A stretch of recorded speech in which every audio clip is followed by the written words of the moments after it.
सुन रहे एक मामला कि सुमित को न्याय की मांग के लिए पूरा परिवार है वो सिविल हॉस्पिटल के अंदर धरने पे बैठा था।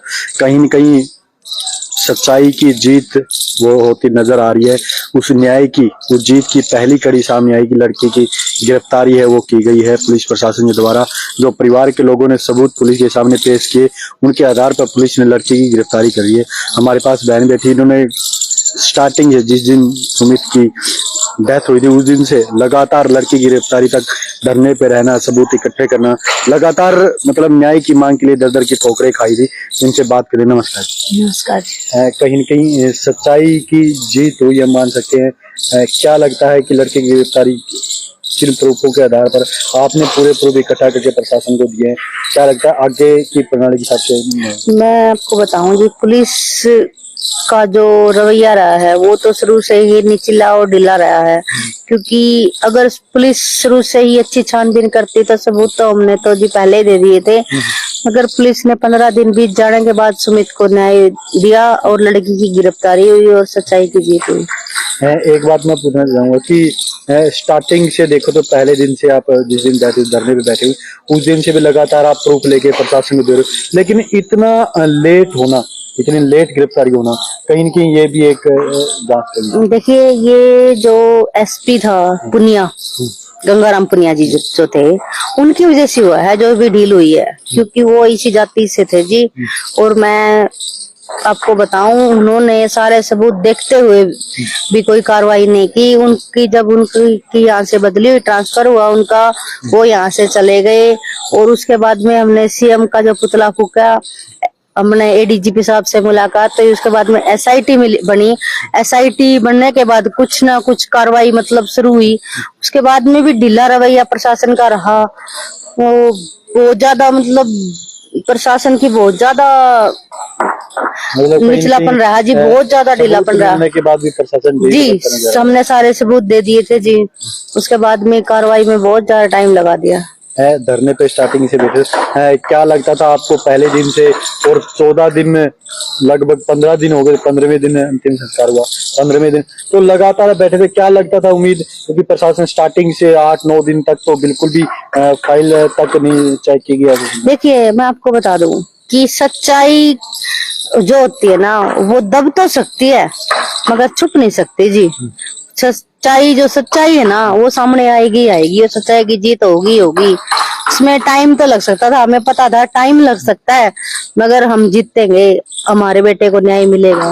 क्योंकि आपने जैसे प्रूफ मीडिया के सामने दिखा गया, रिकॉर्डिंग भी आपके पास है, इंस्टाग्राम की चैटिंग भी आपके पास है, लड़की जाति सूचक गालियां देती है उस चीज के प्रूफ भी आपके पास है। कहीं न कहीं यो प्रताड़न का जो मामला वो काफी दिन से सुमित को परेशान भी किया जा रहा है। बहुत ज्यादा प्रताड़ित था जी हमारा बेटा, बहुत ज्यादा प्रताड़ित था। ऐसे कोई ये लगा लो कि हम पुलिस के मुताबिक ही चलें तो आत्महत्या नहीं करता, मगर अब भी हम ये कह रहे हैं कि आत्महत्या नहीं है। अगर पुलिस गहनता से अब भी जांच करे तो आत्महत्या नहीं है।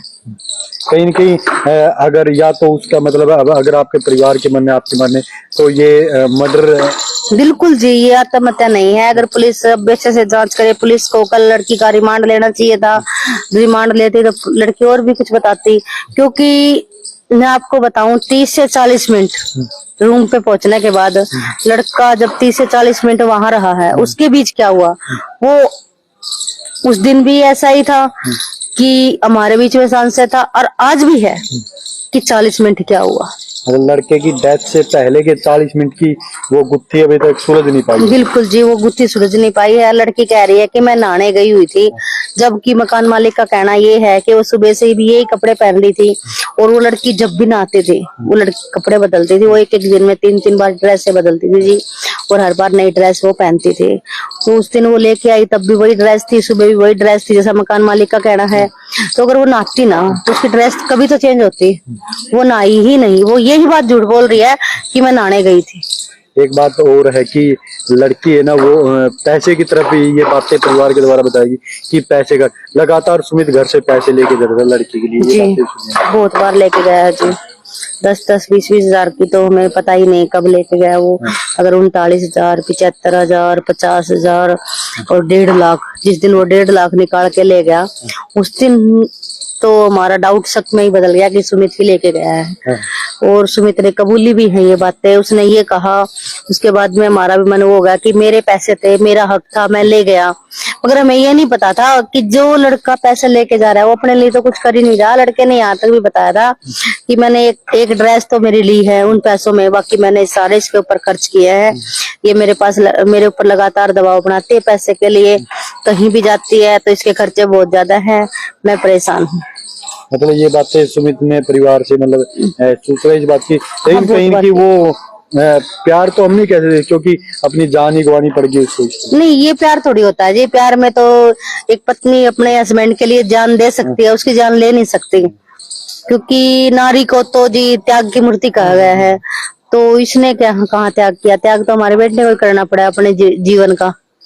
लगातार धरने पे बैठे हुए लड़के की गिरफ्तारी हो, कहीं न कहीं एक न्याय की आस जगी है मन में कि न्याय मिले। हाँ बिल्कुल जगी है जी, मगर अभी तो उसकी दो सिस्टर हैं, उसका भाई है, और भी कई आएंगे जी इसमें। अगर तो पुलिस धमकियां वगैरह देते हैं बिल्कुल, अगर पुलिस और भी गहराई से जांच करेगी तो और भी शामिल होंगे इसके अंदर। देखो भाई, लगातार आप पिछले 15 से 16 दिन से लगातार आप ये न्यूज देख रहे हो। मामले के अंदर लड़की की गिरफ्तारी के लगातार सिविल हॉस्पिटल के अंदर धरना चला था, लेकिन 15वें दिन जाके लड़के का अंतिम संस्कार हुआ। लड़के की गिरफ्तारी के बाद उसके पैतृक गांव में अंतिम संस्कार किया गया, क्योंकि लड़की की गिरफ्तारी के बाद एक न्याय की एक पहली सीढ़ी वो परिवार को दिखी है, जिसके कारण उन्होंने अंतिम संस्कार किया। जितने मेरे साथी देख रहे हैं, कमेंट में आप अपनी राय जरूर देना, वीडियो को ज्यादा ज्यादा शेयर कर देना, और गुहार लगाना चाहेंगे प्रशासन से भी कि एक प्रणाली के हिसाब से, न्यायपूर्ण प्रणाली के हिसाब से लड़के को न्याय मिलना चाहिए। अगर उस लड़के की हत्या की गई है तो कहीं ना कहीं दोषियों को सजा मिलनी चाहिए। जय हिंद, जय भारत, जय रिया।